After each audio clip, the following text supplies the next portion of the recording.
Sono Gabriele Zampieri dell'Osservatorio Agroalimentare di Veneto Agricoltura.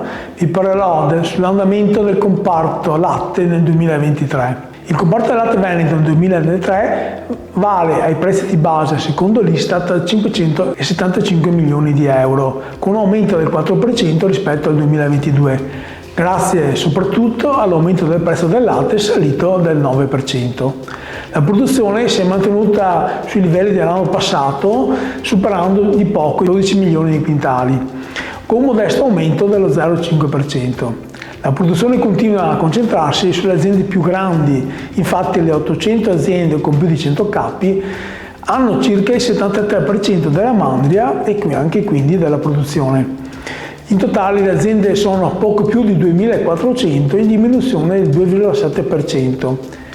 Il prezzo del latte, come già detto, è aumentato e l'importo medio annuo pagato all'allevatore è stato di 51,8 euro a ettolitro più IVA, un po' sotto quello medio nazionale trascinato dalla Lombardia. Il Veneto trasforma da sempre la quasi totalità del suo latte in formaggi. I principali sono il grana padano, che ne produce il 15% della produzione nazionale, con i suoi 25 caseifici, pari a oltre 800.000 forme.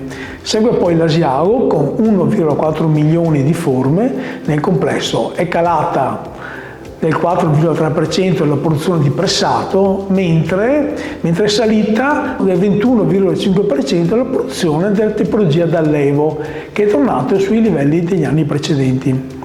La quota veneta del montaggio è di circa il 45% della produzione della DOP, arrivando a circa 350.000 forme, mantenendo i livelli produttivi dell'anno scorso. Da segnalare infine la ripresa produttiva del Piave, ritornata sui livelli degli anni precedenti, con 335.000 forme, pari ad un aumento del 25%. Un'analisi più approfondita di questo comparto si può leggere nel nostro rapporto congiuntura pubblicato nel sito di Veneto Agricoltura.